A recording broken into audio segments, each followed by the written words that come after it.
الحمد للہ وکفا والصلاة والسلام علی عباده الذین اصطفا خصوصا علی افضلہم وخاتم النبیین محمد الامین وعلی آلہ وصحبہ اجمعین اما بعد فاعوذ باللہ من الشیطان الرجیم بسم اللہ الرحمن الرحیم یا بنی انہا ان تک مثقال حبۃ من خردل فتکن فی صخرۃ او فی السماوات او فی الارض یأت بها اللہ ان اللہ لطیف خبیر یا بنی اقم الصلاة وأمر بالمعروف وانہ عن المنکر واصبر علی ما اصابک ان ذلک من عزم الامور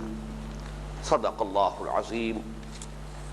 رب اشرح لی صدری ویسر لی امری واحلل عقدۃ من لسانی یفقہوا قولی اللہم ربنا الہمنا رشدنا واعذنا من شرور انفسنا اللہم ارنا الحق حقا وارزقنا اتباعہ وارنا الباطل باطلا وارزقنا اجتنابہ آمین یا رب العالمین۔ سورہ لقمان کا دوسرا رکوع کل 8 آیات پر مشتمل ہے، جن میں سے 4 آیات کا ہم مطالعہ کر چکے ہیں اور 4 آیات باقی ہیں۔ پہلی 4 آیات جن کا ہم مطالعہ کر چکے ہیں، ان میں سے 3 آیات اللہ تعالیٰ کی طرف سے ہیں اور صرف 1 آیت ہے کہ جو حضرت لقمان کی نصیحت پر مشتمل ہے۔ بقیہ جو 4 آیات ہیں یہ کل کی کل حضرت لقمان کی نصاحت پر مشتمل ہے۔ ان میں سے 2 آیات کا مطالعہ انشاءاللہ ہم اس نشست میں مکمل کریں گے اور بقیہ 2 آیات کا پھر اگلی نشست میں۔ آیت نمبر 5 یا حضرت لقمان کی نصیحتوں میں آیت نمبر 2، یا بنی انہا ان تک مثقال حبۃ من خردل فتکن فی صخرۃ او فی السماوات او فی الارض یأت بها اللہ ان اللہ لطیف خبیر۔ اے میرے بچے، اگر ہو وہ، انہا، یہ ہا کی ضمیر جو ہے اس کا کوئی مرجع یہاں پر لفظاً موجود نہیں ہے۔ اسے نحو میں کہا جاتا ہے ضمیر شان یا ضمیر قصہ، اس لیے کہ انہ کا لفظ آتا ہے تاکید کے لیے اور یہ جملہ اسمیہ پر آتا ہے۔ لیکن اگر کہیں یہی تاکید مقصود ہو کسی ایسے جملے میں کہ جس کی صورت جو ہے وہ جملہ فعلیہ کی ہے، آگے فعل آ رہا ہو، تکو یہ فعل ہے، تو ظاہر بات ہے کہ اس پر براہ راست انہ داخل نہیں ہو سکتا، اس کے لیے کوئی درمیان میں ضمیر لانی پڑتی ہے۔ یہ ضمیر شان اگر فعل مذکر ہو تو ضمیر شان اور فعل مؤنث صیغے میں ہو تو ضمیر قصہ کہلاتی ہے۔ مراد اس سے کیا ہے؟ انہا ای الحسنۃ او السیئۃ، اے میرے بچے وہ یعنی کوئی نیکی یا کوئی بدی، ان تکو مثقال حبۃ من خردل، اگرچہ وہ ہو ہم وزن، مثقال ثقل سے مثقال ہم وزن، حبتن دانہ، ایک دانے کے ہم وزن ہو، اور دانہ بھی خردلن، رائی کے دانے کے ہم وزن ہو۔ یہ عربی زبان میں ظاہر بات ہے کہ زبان جو ہے وہ انسانی مشاہدات سے بنتی ہے۔ چھوٹی سی چھوٹی چیز کے لیے عربوں کے مشاہدے میں جو چیزیں آتی تھیں وہی قرآن مجید نے اس مقصد کے لیے اختیار کی ہیں۔ خردل، رائی کا دانہ، حبہ جو ہے گندم کا بھی ہو سکتا ہے، حبہ جو ہے وہ مکئی کا بھی ہو سکتا ہے، حبہ جو ہے وہ چنے کا بھی ہے، لیکن یہ کہ وہ جسامت میں خاصے بڑے ہیں۔ لیکن رائی کا دانہ، اسی طریقے سے لفظ ذرہ آتا ہے عربی زبان میں، چنانچہ اسی آیہ مبارکہ کی ہم مضمون جو آیات ہیں سورۃ الزلزال میں، وہاں لفظ ذرہ آیا ہے۔ فَمَن يَعْمَلْ مِثْقَالَ ذَرَّةٍ خَيْرًا يَرَهُ وَمَن يَعْمَلْ مِثْقَالَ ذَرَّةٍ شَرًّا يَرَهُ۔ تو ذرہ کہتے ہیں یہ چیونٹیوں کے بچے جو ہیں ان کے انڈوں سے جب نکلتے ہیں، وہ انڈے بھی آنکھ سے دکھائی نہیں دے سکتے، لیکن جب وہ بچے نکلتے ہیں بہت چھوٹے چھوٹے تو بہت ہی یوں سمجھیے کہ مائکروسکوپک تو ہم نہیں کہہ سکتے کہ آنکھ سے نظر آ جاتے ہیں، لیکن بہت چھوٹے، وہ ذرہ ہے، وہ ذر ہے۔ تو گویا کہ وہاں سے لفظ جو ہے اخذ کیا گیا کسی بہت ہی چھوٹی شے کے لیے. تو یہ جو رائی کا دانہ ہے یہ بھی بہت چھوٹا. نیکی یا بدی خواہ وہ ہو رائی کے دانے کے ہم وزن، فَتَكُنْ فِي صَخْرَةٍ، پھر خواہ وہ کسی چٹان میں ہو. صخرہ کہتے ہیں چٹان کو. مراد اس سے یہ ہے کہ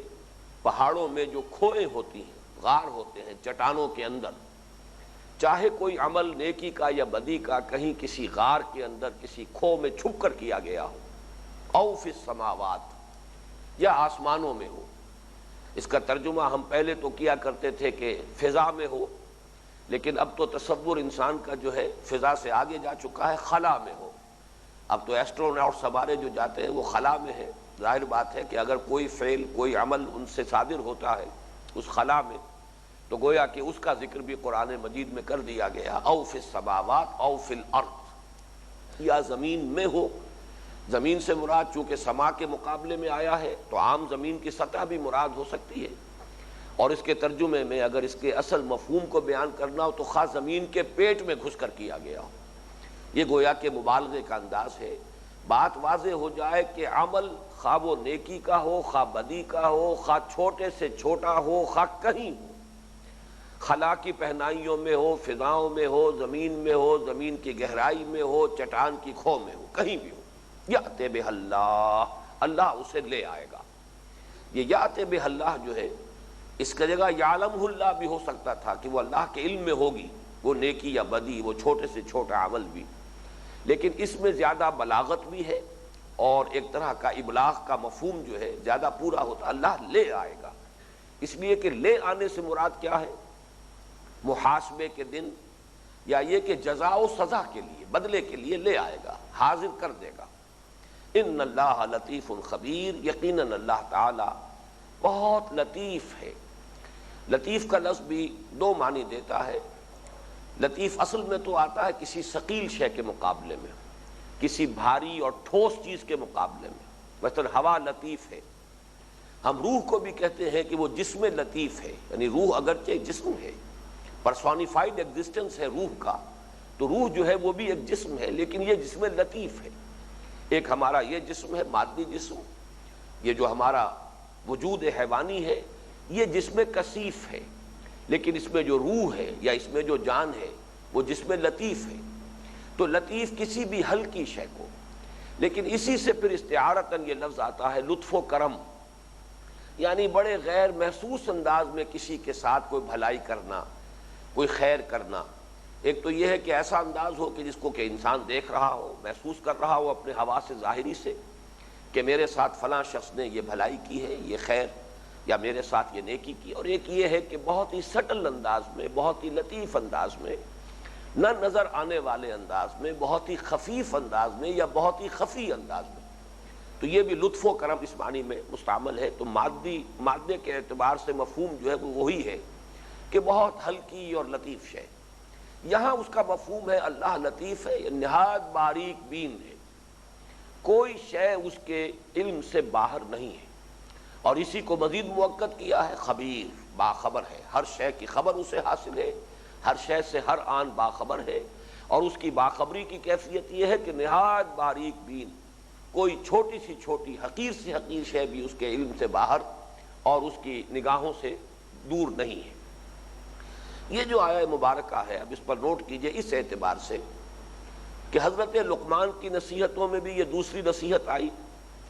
اور جو حکمت قرآنی کے جو ہم مبادیات کا مطالعہ کر رہے ہیں اس رکوع کے حوالے سے، اس میں بھی نوٹ کیجئے دوسری شے یہ ہے، انسان اگر اپنی فطرت سلیمہ کی رہنمائی میں عقل سے کام لے، عقل غور و فکر کرے لیکن فطرت سلیمہ کی رہنمائی میں، تو پہلی حقیقت تو جو اس پر منکشف ہوگی وہ اللہ کی توحید، اللہ کے شکر کا جذبہ اس میں سے ابھرے گا، توحید کا التزام کرے گا. دوسری حقیقت یہ منکشف ہوگی کہ انسان کے اعمال ضائع ہونے والی چیزیں نہیں ہیں. انسانی اعمال کے نتائج نکل کر رہیں گے. نتائج کہاں نکلیں گے، کب نکلیں گے، کس طرح نکلیں گے، کس صورت میں نکلیں گے، یہ معاملہ ذرا مختلف ہے. میں بعد میں اس کی وضاحت کروں گا کہ یہ تفاصیل صرف نبوت کے ذریعے سے معلوم ہو سکتے ہیں. یہاں پر جو بات ہو رہی ہے وہ حکمت کی بات ہے، دانائی کی بات ہے کہ فطرت سلیمہ کی رہنمائی میں انسانی عقل اگر خود غور و فکر کرے بغیر وحی کی رہنمائی کے، تب بھی انسان اس حقیقت تک پہنچ جاتا ہے کہ انسانی اعمال بے نتیجہ نہیں رہیں گے، عبث نہیں رہیں گے، اس کے نتائج نکل کر رہیں گے۔ اور اس کی وجہ کیا ہے؟ یہاں بھی نوٹ کیجئے، جیسے میں نے عرض کیا تھا کہ شکر الہی کے لیے دو چیزیں تھیں کہ ایک فطرت صحیح ہو جس کا نتیجہ یہ ہے کہ جذبہ تشکر موجود ہو، دوسرے عقل نے اپنے اصل منعم کو پہچان لیا ہو۔ تو یہ فطرت سلیمہ اور عقل سلیم کے امتزاج سے انسان کا جذبہ تشکر مرتکز ہو جاتا ہے ذات باری تعالیٰ پر۔ اسی طریقے سے یہاں بھی فطرت کا تقاضا یہ ہے کہ انسان یہ محسوس کرتا ہے، یہ بھی بدیہیات فطرت میں سے، جیسے میں نے کسی پچھلی نشست میں بات واضح کی تھی، بدیہہ کہتے ہیں کوئی شے جو از خود ظاہر ہو، بدیہیات فطرت وہ چیزیں جو ہماری فطرت میں ودیعت شدہ ہیں اور اس کی بنا پر ہم انہیں مانتے ہیں، خواہ اس کے لیے کوئی دلیل عقلی اور منطقی ہمارے پاس نہ ہو، خواہ ہم اس کے لیے کوئی ثبوت فراہم نہ کر سکیں۔ ان بدیہیات فطرت میں سے یہ بھی ہے کہ انسان میں خیر اور شر کی تمیز موجود ہے، انسان اندر ہی سے خود آگاہ ہے اور وہ تمیز کرتا ہے کہ یہ بھلائی ہے، یہ برائی ہے، یہ خیر ہے، یہ شر ہے، یہ بدی ہے، یہ نیکی ہے، یہ اچھا کام ہے، یہ برا کام ہے۔ یہ تمیز فطرت انسانی میں ودیعت شدہ موجود ہے، یہ بھی بدیہیات فطرت میں سے ہے۔ دوسری طرف عقل ایک اور حکم لگاتی ہے، اور وہ یہ ہے کہ اس کائنات کے مشاہدے سے یہ بات سامنے آتی ہے کہ یہاں کوئی شے عبث پیدا نہیں کی گئی، یہ ایک بہت ہی بامانی تخلیق ہے، بامقصد تخلیق ہے۔ یہاں کوئی گھاس کا تنکا بھی ایسا نہیں ہے جسے آپ کہہ سکیں کہ یہ بیکار ہے، عبث ہے، بے فائدہ ہے، بلکہ یہ جو سکیم آف تھنگز ہے، اس کائنات کا جو پورا ایک نقشہ ہے، اس کا جو پورا منصوبہ ہے، اس میں ایک ایک ذرہ جو ہے بامانی ہے، بامقصد ہے، ہر شے کا کوئی نہ کوئی نتیجہ ہے کہ جو برآمد ہوتا ہے۔ اب ان دونوں چیزوں کو جوڑیے تو ایک فطرت چاہے گی کہ بھلائی کا بھلا نتیجہ نکلے اور برائی کا برا نتیجہ نکلے، جس کو ہم کہتے ہیں کہ گندم از گندم برویت، جو سے جو، گندم سے گندم پیدا ہوتی ہے اور جو سے جو پیدا ہوتا ہے۔ اسی طریقے سے گویا کہ عقل اور فطرت، اب ان دونوں کا مل کر ایک تقاضا یہ ہوگا کہ نیکی کا بدلہ بھلا ملنا چاہیے، نیکی کا نتیجہ اچھا نکلنا چاہیے، نیکی سے انسان کو اگر نیکی کا وہ ارتکاب کر رہا ہے اور نیکی کما رہا ہے تو اس کو کچھ نتیجہ ملنا چاہیے، اسے کوئی اس کا انعام ملنا چاہیے، اس کا کوئی ثواب اور اجر ملنا چاہیے، اور برائی کی کوئی سزا ملنی چاہیے، برائی کا نتیجہ جو ہے برا نکلنا چاہیے۔ اور وہ ہے در حقیقت حکمت قرآنی کا یہ دوسرا بنیادی مسئلہ کہ جو حضرت لقمان کے اپنے فہم، اپنے غور و فکر، اپنے تعقل اور تذکر کے نتیجے میں وہ برآمد ہوا۔ اسی کو یہاں حضرت لقمان نے ان الفاظ میں پیش کیا کہ اے میرے بچے، میرے غور و فکر کا حاصل یہ ہے، میں نے جو کچھ سوچا ہے اور جو کچھ اس کا نتیجہ جو میرے پاس ہے برآمد ہوا ہے میرے اس پورے فکر کا، وہ یہ ہے کہ انسانی اعمال ضائع ہونے والی چیزیں نہیں ہیں۔ جب میں یہ محسوس کرتا ہوں کہ نیکی نیکی ہے، بدی بدی ہے، خیر خیر ہے، شر شر ہے، یہ صرف سراب نہیں ہے، یہ دھوکہ نہیں ہے، یہ ہمارے اپنے ہی بنائے ہوئے تصورات نہیں ہیں، یہ ہماری اختراع نہیں ہے، نیکی حقیقتاً نیکی ہے، بدی حقیقتاً بدی ہے، خیر واقعتاً خیر ہے، شر واقعتاً شر ہے، تو یہ ممکن نہیں ہے کہ ان کا نتیجہ نہ نکلے۔ اور جس ہستی نے اس کائنات کو بنایا ہے، جس نے مجھے پیدا کیا ہے، جس نے تمہیں پیدا کیا ہے، جس نے سورج اور چاند کو بنایا ہے، ممکن نہیں ہے کہ وہ ان اعمال سے بے خبر ہو، ان سے باخبر نہ ہو۔ وہ تو نہایت باریک بین ہونا چاہیے، وہ تو کائنات کا ذرہ ذرہ گواہی دے رہا ہے کہ وہ علی کل شیء قدیر بھی ہے، وہ بکل شیء علیم بھی ہے۔ ممکن نہیں ہے کہ یہ کائنات کسی ایسی ہستی کی تخلیق ہو کہ جس کے علم کے اندر کہیں کوئی کمی ہو اور جس کی قدرت میں کہیں کوئی کمی ہو۔ لہذا منطقی طور پر جو نتیجہ برآمد ہو رہا ہے، حضرت لقمان کی جو نظری، جو ان کی جد و جہد تھی، جو ان کے غور و فکر کا جو ایک جہاد تھا، اس کا جو حاصل نمبر 2 ہے وہ یہ ہے، مکافات عمل آپ اسے کہیں گے، مجازات کہیں گے، کہ انسان کے اعمال کے نتائج نکل کر رہیں گے۔ ممکن نہیں ہے کہ یہ اعمال یوں ہی عبث چلے جائیں۔ اب یہاں یہ بات البتہ نوٹ کر لیجئے، یہاں تک تو ہے فکر انسانی کی رسائی، یہاں تک تو انسان خود پہنچ گیا، اپنی فطرت کی رہنمائی میں اپنے عقل سے کام لے کر غور و فکر کو جو مہمیز دی ہے تو یہاں تک تو انسان پہنچ گیا. لیکن اس سے آگے کی بات یہ ظاہر بات ہے کہ یہ تو وحی کے ذریعے سے اس کے تفاصیل معلوم ہوتی ہیں. یہ بات کہ ایک دن آئے گا کہ تمام یہ نوع انسانی جو ہے جو بھی اس وقت موجود ہوں گے ان سب پر ایک اجتماعی موت واقع ہو جائے گی. پھر کچھ عرصے کے بعد ایک وقت آئے گا کہ تمام انسانوں کو دوبارہ اٹھایا جائے گا, زندہ کیا جائے گا, بعث بعد الموت ہوگا, ریزریکشن ہوگی. پھر ایک میدان میں سب کو حاضر ہونا ہوگا اپنے رب کے حضور میں محاسبے کے لیے, جواب دہی کے لیے, حساب کتاب کے لیے. پھر یہ کہ اس حساب کتاب کے نتیجے میں فیصلے صادر ہوں گے, اور وہ فیصلے یا پھر جنت ہے اور یا دوزخ ہے. اور جنت جو ہے اس کی یہ نعمتیں ہیں, اس کے اندر اللہ تعالیٰ نے اپنے بندوں کے لیے یہ کچھ انعامات فراہم کیے ہیں, اور دوزخ کے یہ شدائد ہیں, یہ سختیاں ہیں, یہ عذاب کی صورتیں ہیں. یہ ساری تفاصیل یہ ظاہر بات ہے کہ یہ نبوت ہی کے ذریعے سے معلوم ہو سکتی ہے. اس کے لیے محض عقل انسانی جو ہے وہ کافی نہیں ہے کہ وہاں تک رسائی حاصل کر لے. لیکن یہاں جو نوٹ کرنے کی بات ہے وہ یہ ہے کہ جو چیزیں کہ نبوت و رسالت کے ذریعے سے علم میں آ سکتی ہیں ان کا اس پورے رکوع میں کہیں ذکر نہیں ہے. کسی نبی کا ذکر نہیں, کسی رسول کا ذکر نہیں, کسی کتاب کا ذکر نہیں, فرشتوں کا ذکر نہیں, بعث بعد الموت کا ذکر نہیں, جنت کا نام نہیں, دوزخ کا نام نہیں. در حقیقت یہ میں اس لیے ایمفیسائز کر رہا ہوں کہ بات واضح ہو جائے کہ ہمارے اس منتخب نصاب میں جو اس کا حصہ اول ہے یہ درس کس مقام پر ہے. یہاں سے در حقیقت حکمت قرآنی جو ہے اس کا آغاز ہو رہا ہے. اس کا پھر اگلا سبق آئے گا سورہ فاتحہ, اس لیے کہ در حقیقت اسی کا اگلا قدم ہے. منطقی ترتیب کے اعتبار سے سورہ فاتحہ وہ میں بعد میں بیان کروں گا. بہرحال حضرت لقمان کی نصائح میں سے دوسری نصیحت جو سامنے آئی وہ یہ ہے کہ مکافات عمل, قانون مجازات یہ اٹل ہے. انسانی اعمال کے نتائج نکل کر رہیں گے, خیر کا بدلہ اچھا اور شر کا بدلہ برا مل کر رہے گا, جس کو میں نے ابھی آپ کو سورۃ الزلزال کی آیت کے حوالے سے آپ کے سامنے رکھا. فمن یعمل مثقال ذرۃ خیرا یرہ ومن یعمل مثقال ذرۃ شرا یرہ. یہ ہو کر رہے گا, یہ عقل کا تقاضا ہے, یہ فطرت چاہتی ہے. میری فطرت جو ہے اس میں نیکی اور بدی کا جو امتیاز موجود ہے اس کا منطقی نتیجہ یہ نکلنا چاہیے, جبکہ میرا مشاہدہ یہ ہے کہ اس کائنات میں کوئی شے عبث اور بے مقصد نہیں, جس کو ہم آگے چل کر پڑھیں گے. سورہ آل عمران جو دوسرا حصہ ہے ہمارے, جس میں کہ ایمان کا پھر سنتھسس جو ہے وہ زیر بحث آتا ہے, ایمان کیسے تدریجاً وجود میں آتا ہے. تو اس میں وہ آیت آئے گی ربنا ما خلقت ھذا باطلا. یہی مفہوم ہے کہ جو سورہ مومنون میں بیان کیا گیا ہے, افحسبتم انما خلقناکم عبثا, کیا تم نے یہ سمجھا تھا کہ ہم نے تمہیں بیکار اور بے مقصد پیدا کیا ہے. گھاس کا تنکا تک تو یہاں بیکار اور بے مقصد نہیں, اور انسان جو ہے اس کا وجود, اس کی ہستی, اس کی زندگی یہ بے مقصد ہو, بے نتیجہ ہو کہ کھاؤ پیو عیش کرو, زندہ رہو اور مر جاؤ اور ختم ہو جاؤ.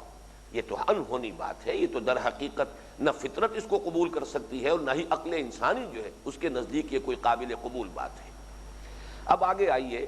یہ جو نیکی اور بدی کا یہاں اس آیہ مبارکہ کے پس منظر میں نے بیان کیا کہ بدیہیات فطرت میں سے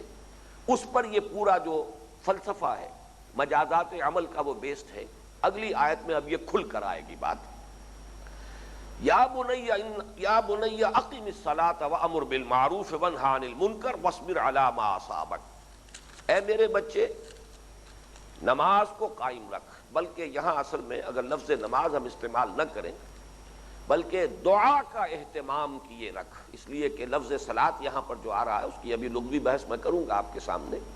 لیکن ہمارے سامنے جب بھی لفظ نماز آتا ہے تو وہ عبادت جو ہمارے ہاں اور جو اس کی صورت اور حیت معین ہو چکی ہے سنت محمدی صلی اللہ علیہ وسلم کی بنیاد پر, لا محالہ وہ تصور سامنے آ جاتا ہے. یہاں در حقیقت حکمت کے جو اصول بیان ہو رہے ہیں, اور حضرت لقمان تو اگر حضرت داؤد کے ہم عصر تھے جیسے کہ ایک رائے ہے تو بھی بڑی قدیم زمانے کی شخصیت ہے, اور اگر وہ عاد کے بیٹوں میں سے تھے, شداد کے چھوٹے بھائی, تو وہ تو اور بھی بہت پرانے, سمجھیے کہ کم سے کم 6000 سال پرانی شخصیت ہے. اس اعتبار سے یہاں لفظ صلاۃ کا مفہوم وہ نہیں ہو سکتا کہ جو ہمارے ذہنوں میں فوراً آتا ہے جب بھی یہ لفظ آئے گا تو اس کا ایک خاص مفہوم, خاص حیت, خاص قسم کی ایک عبادت کی جو صورت ہے وہ ہمارے ذہن میں آتی ہے. اس لیے بہتر ہے کہ یہاں ترجمہ کیا جائے, اے میرے بچے اللہ کے ساتھ ذہنی رابطے کا ایک اہتمام برقرار رکھ. اللہ کے ساتھ دعا و مناجات کا اہتمام کرتا رہے۔ اب یہاں پہ میں چاہتا ہوں کہ لفظ صلاۃ بھی جو لغت میں جو اس کی اصل حقیقت ہے اس پر غور کر لیں۔ اصل تو بنیاد ہے اس کی، صلا کے معنی ہے آگ جلانا، ایقاد النار،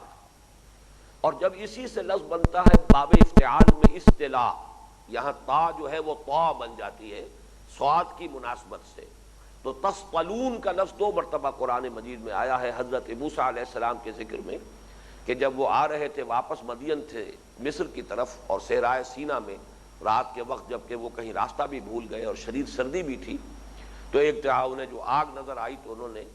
اپنے اہل خانہ سے یہ کہا کہ ذرا یہاں ٹھہرو، میں جاتا ہوں آگ لے کر آتا ہوں، لعلکم تصطلون، مجھے معلوم ہوتا ہے کہیں آگ ہے،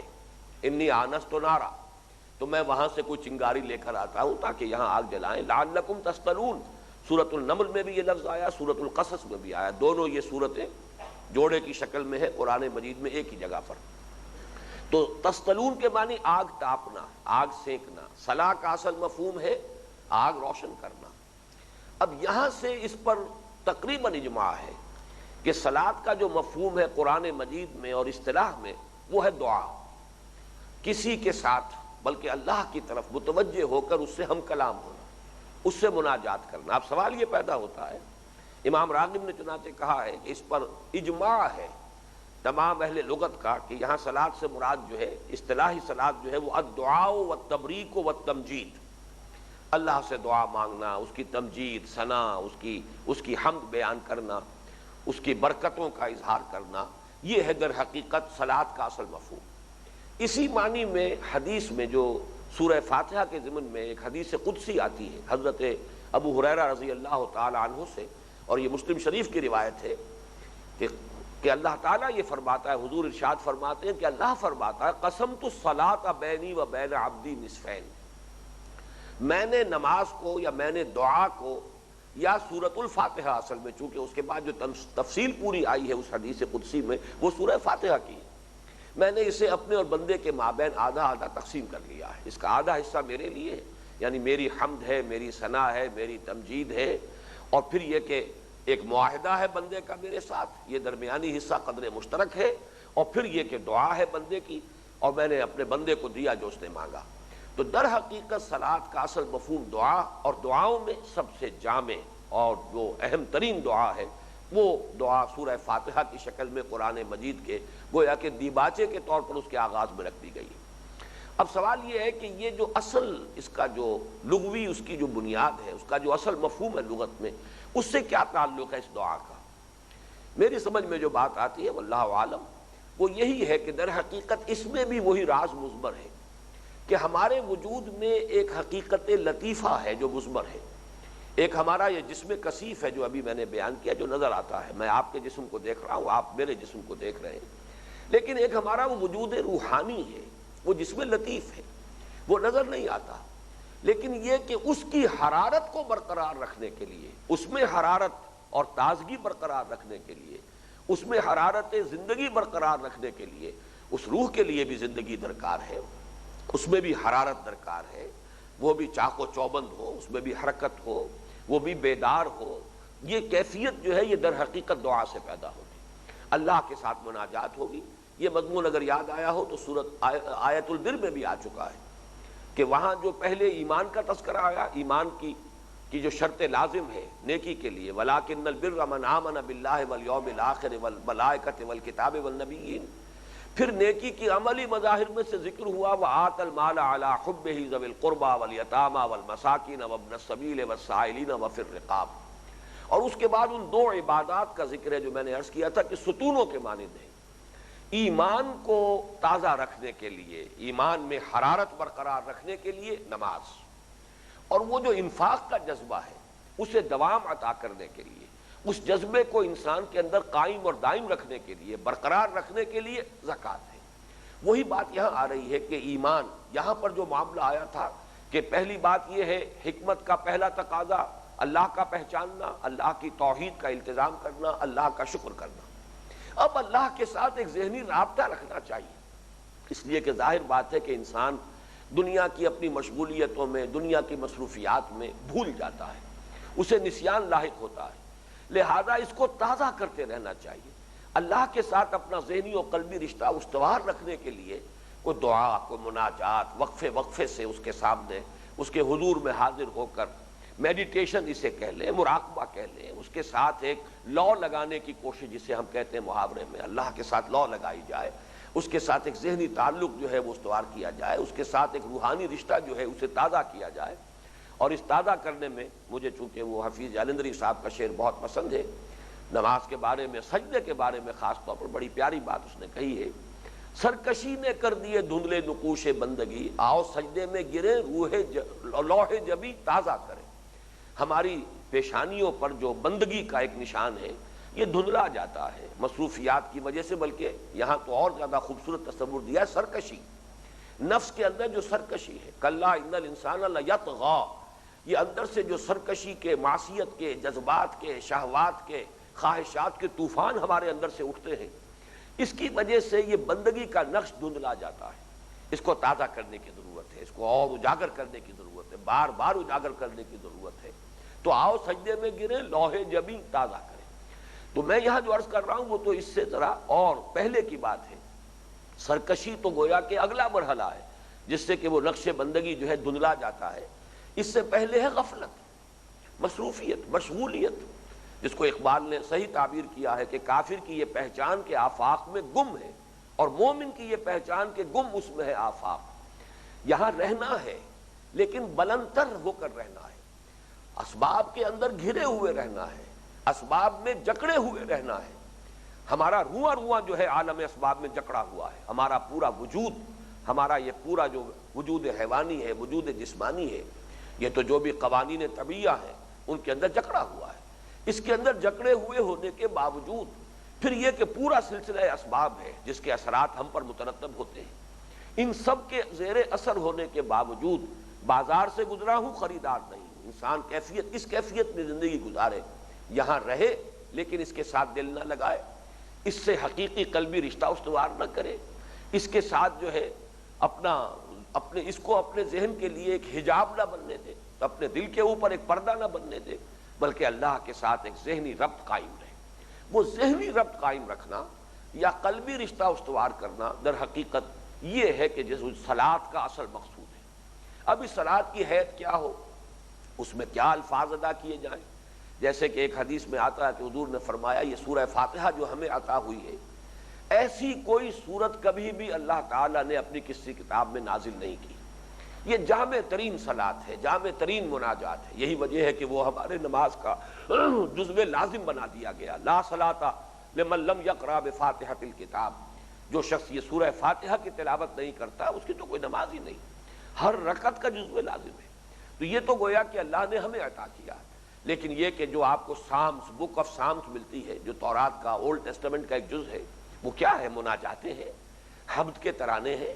حضرت داؤد علیہ السلام وہ ترانے جو ہے جب الاپتے تھے in the small hours of the morning, جنہیں آپ کہتے ہیں پچھلے پہر، رات کے پچھلے پہر،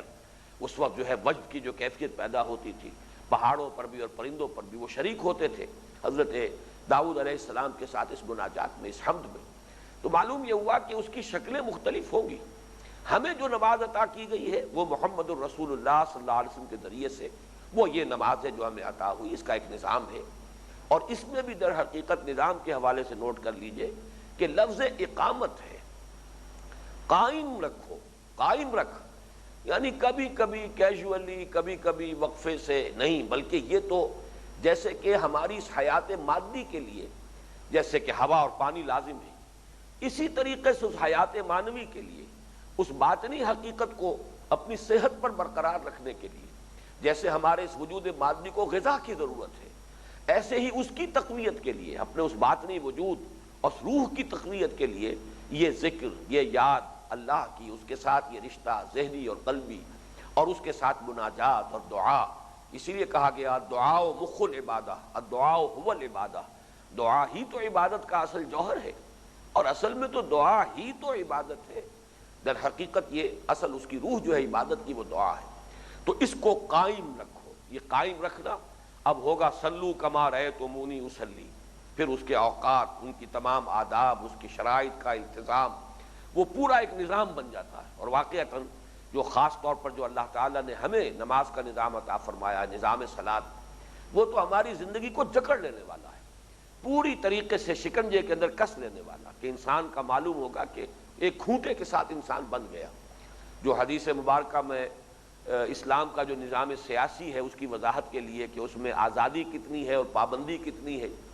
اس کا امتزاج کس طور سے ہے، اس کے لیے وہ حدیث میں بہت مرتبہ سنا چکا ہوں کہ مثل المؤمن کمثل الفرس فی اخیتہ یا آخیتہ، دو تلفظ ہیں اس کے۔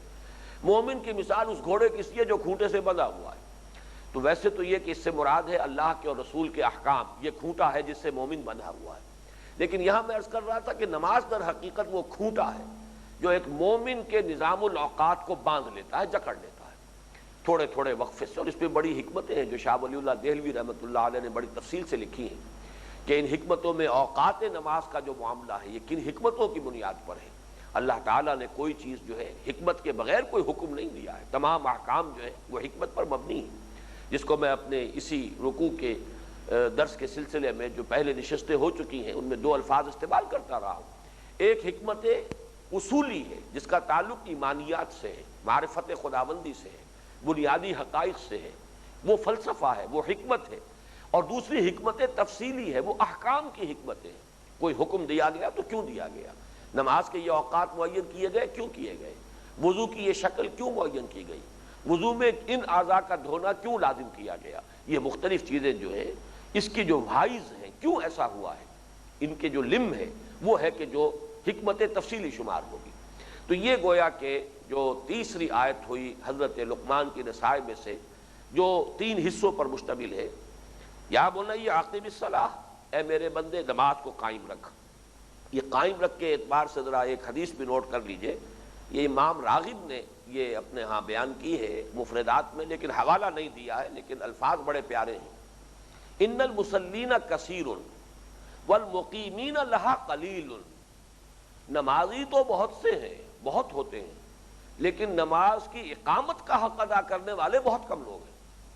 ان المصلین کثیر والمقیمین لہا قلیل، در حقیقت جو مطلوب ہے وہ تو اقامت صلاۃ ہے، اس کے پورے نظام کو قائم رکھنا۔ بلکہ واقعہ یہ ہے کہ عام طور پر قرآن مجید میں مسلین کا اکیلا جب لفظ آیا ہے، ویسے تو یہ کہ ایک جگہ پر مقام مدح میں بھی آیا ہے، لیکن 2 جگہ پر مقام ذم میں آیا ہے۔ وہاں فرمایا گیا وہ مسلین کے بارے میں لم نکو من المسلین، وہ تو در حقیقت یہ نہیں بلکہ یہ کہ آخری پارے میں جو آیا ہے کہ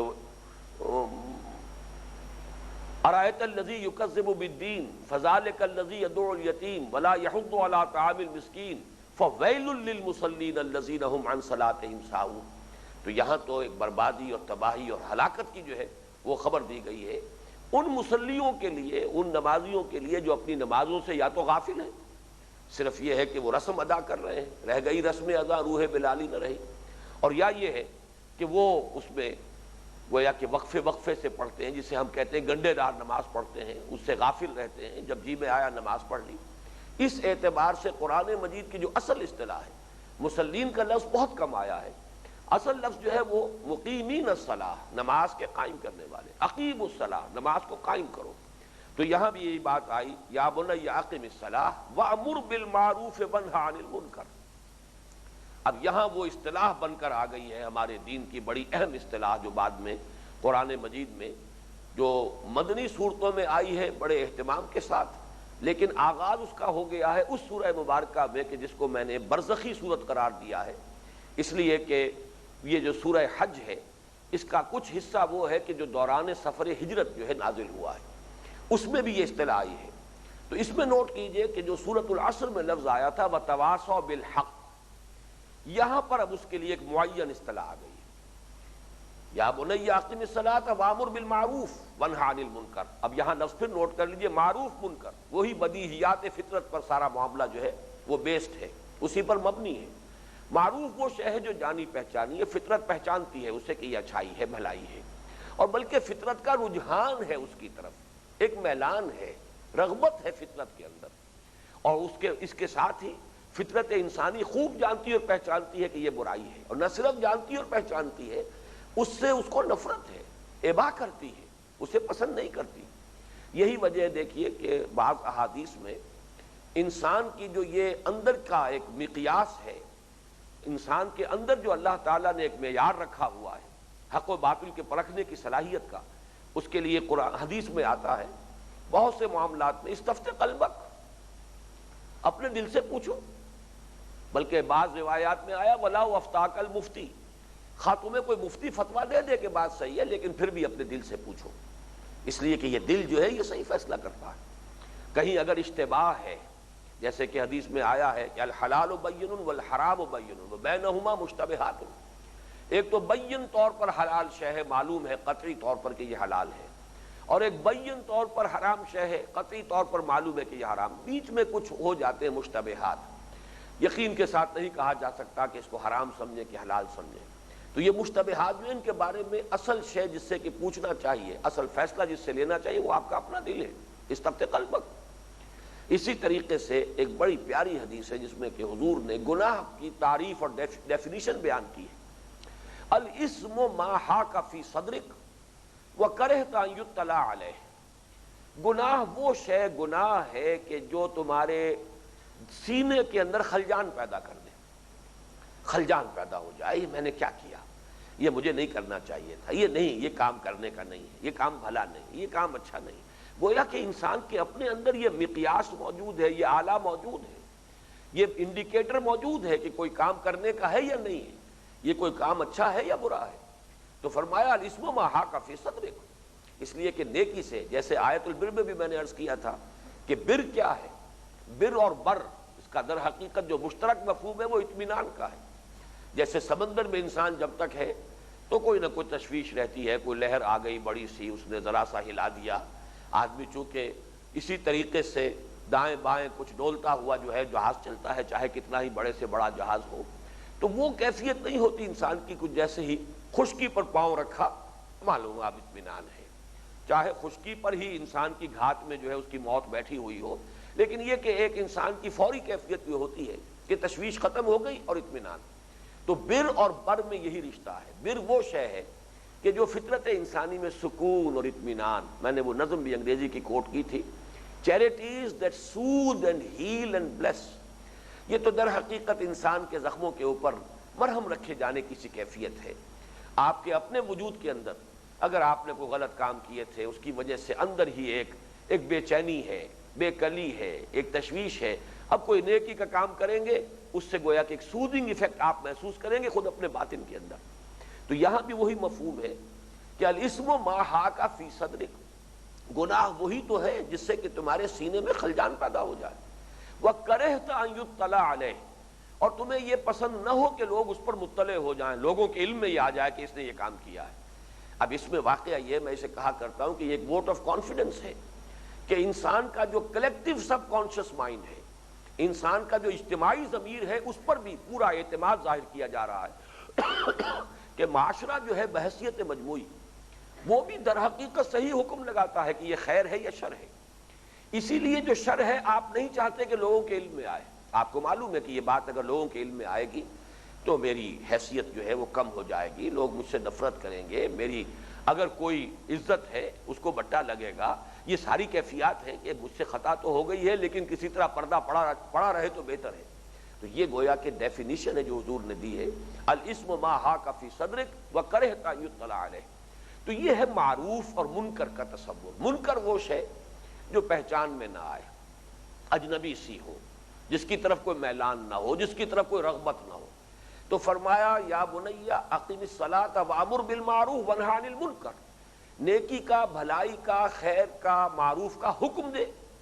اور بدی سے، شر سے، برائی سے روک۔ یہاں جو بات خاص طور پر نوٹ کرنے کی ہے، سورۃ العصر میں تواسی کا لفظ آیا تھا وصیت سے، یہاں امر اور نہی کے دو الفاظ آ گئے، لیکن وصیت، تاکید، نصیحت، اس کا اور اس میں جو ایک فرق ہے وہ نوٹ کیجئے کہ اگرچہ امر کا لفظ عربی زبان میں مشورے کے لیے بھی آتا ہے، میں آپ کو کوئی مشورہ دے رہا ہوں تو یہ بھی گویا کہ میں نے ایک امر آپ کو کیا ہے، یہ عربی زبان کے استعمالات میں، اردو میں تو امر کے معنی حکم ہے، لیکن یہ کہ عربی زبان میں امر جو ہے، بلکہ جاہلی شاعری میں بھی یہ کہ جو لوگ تیرے مشیر ہیں، جنہوں نے تجھے مشورہ دیا ہے کہ مجھ سے اپنا تعلق منقطع کر لے، آخر تو نے اسی کا کہنا مانا، اپنے محبوب سے شاعر کہہ رہا ہے، تو وہاں بھی لفظ امر آیا ہے۔ تو امر مشورے کے لیے بھی ہے، گویا کہ اس معنی میں نصیحت، وصیت، تلقین، وعظ یہ سب بھی اس میں شامل ہوں گے، لیکن اس میں کوئی شک نہیں کہ امر اور نہیں میں ایک تحکم کا بھی تصور موجود ہے، گویا کہ طاقت کے ساتھ بھی، اگر طاقت ہے تو اس طاقت کو بھی ایکسرسائز کرو۔ یہی وجہ ہے کہ پھر حدیث میں اس کے نہی عن المنکر کے 3 درجے مقرر کیے گئے کہ نہیں جو ہے یہ ہاتھ سے، طاقت سے بھی ہو سکتی ہے، اگر اس کی ہمت نہ ہو، اس کے لیے حالات سازگار نہ ہو تو زبان سے، اور ورنہ یہ کہ کم سے کم درجہ یہ ہے کہ دل سے اس سے ایک نفرت اگر ہے تو اس سے بھی انسان کے کم سے کم اپنے اندر ایمان کی رمق کا موجود ہونا ثابت ہو جائے گا۔ لیکن یہاں پر نوٹ کیجئے کہ یہی وجہ ہے، میں نے جیسا کہ ابھی عرض کیا تھا تھوڑی دیر قبل، کہ یہ اصطلاح آئی ہے سورہ حج میں پہلی مرتبہ، اور سورہ حج کی وہ جو آیات ہیں جہاں یہ لفظ آیا ہے الذین ان مکناہم فی الارض اقاموا الصلاۃ وآتوا الزکاۃ وامروا بالمعروف ونہوا عن المنکر وللہ عاقبۃ الامور، وہ لوگ کہ جنہیں اگر ہم زمین میں تمکن عطا کر دیں، اگر انہیں ہم غلبہ دیں، قوت دیں، دبدبہ دیں، طاقت دیں، تو وہ نیکی کا حکم دیں گے، بدی سے روکیں گے۔ ظاہر بات ہے تمکن کا لفظ آ رہا ہے الذین ان مکناہم فی الارض، اسی لیے میں سورہ حج کے اس مقام کے درس میں یہ کہا کرتا ہوں کہ یہ مینیفیسٹو ہے محمد الرسول اللہ صلی اللہ علیہ وسلم کا، اس لیے کہ جب آپ مدینے کی طرف تشریف لے جا رہے ہیں، سفر کر رہے ہیں ہجرت کا، تو در حقیقت اس سفر کا نتیجہ کیا نکلنے والا؟ علم خداوندی میں تو ہے کہ مدینے میں جو داخلہ حضور کا ہو رہا ہے وہ ایک صاحب اختیار ہستی کی حیثیت سے ہوگا، بے تاج بادشاہ کی حیثیت سے ہوگا، وہاں مسلمانوں کا اپنا ایک نظم قائم ہو جائے گا، مسلمانوں کا اپنا ایک معاشرہ، اپنی ایک حیات ملی، خواہ وہ کتنے بھی محدود پیمانے پر وجود میں آ جائے گی۔ تو اب جب یہ ایک با اختیار معاشرہ وجود میں آئے گا تو اس کے لیے یہ ہے در حقیقت اصول جو دیے جا رہے ہیں، کیونکہ ہمارے ہاں مینیفیسٹوز جو ہوتے ہیں مختلف پارٹیوں کے الیکشن کے لیے مینیفیسٹو جو شائع کرتے ہیں، اگر ہماری حکومت بن گئی تو ہم یہ کریں گے، بالکل وہی انداز ہے اس آیت کا الذین ان مکناہم فی الارض اقاموا الصلاۃ وآتوا الزکاۃ وامروا بالمعروف ونہوا عن المنکر،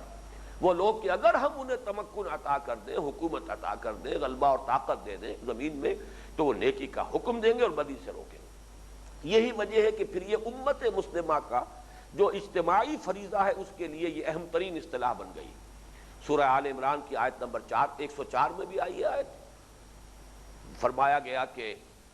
وَلْتَكُن مِّنكُمْ أُمَّةٌ يَدْعُونَ إِلَى الْخَيْرِ وَيَأْمُرُونَ بِالْمَعْرُوفِ وَيَنْهَوْنَ عَنِ الْمُنكَرِ وَأُولَٰئِكَ هُمُ الْمُفْلِحُونَ، تم سے ایک ایسی امت وجود میں آنی چاہیے جو بھلائی کی طرف دعوت دے اور نیکی کا حکم دے۔ اب یہاں پر چونکہ یدعون الی الخیر پہلے آ چکا ہے، لہذا یہاں پر امر کا لفظ جو ہے خاص طور پر تحکم کا انداز جو ہے اس کے اندر گویا کہ خود بخود موجود ہے، ورنہ تو ریپیٹیشن ہو جائے گی۔ یعنی یہ کہ یدعون الی الخیر، اس میں دعوت ہے، نصیحت ہے، تلقین ہے، مشورہ ہے، وعظ ہے، اور یامرون بالمعروف وینہون عن المنکر، اس میں ایک تحکم کا انداز موجود ہے۔ اسی طریقے سے آیت نمبر 110 میں آیا یہی مضمون کنتم خیر امۃ اخرجت للناس تأمرون بالمعروف وتنہون عن المنکر وتؤمنون باللہ۔ تو یہ ہے در حقیقت وہ امر بالمعروف اور نہی عن المنکر کی باضابطہ ایک اصطلاح جو آگے چل کر پھر مدنی صورتوں کے اندر امت مسلمہ کے فرض منصبی کی تعبیر کے لیے ایک نہایت جامع اصطلاح کی صورت اس نے اختیار کی ہے۔ یہ بھی اس آیہ مبارکہ میں شامل ہے۔ آج اسی پر اکتفا کر رہے ہیں۔ بارک اللہ لی ولکم فی القرآن العظیم ونفعنی وإیاکم بالآیات والذکر الحکیم۔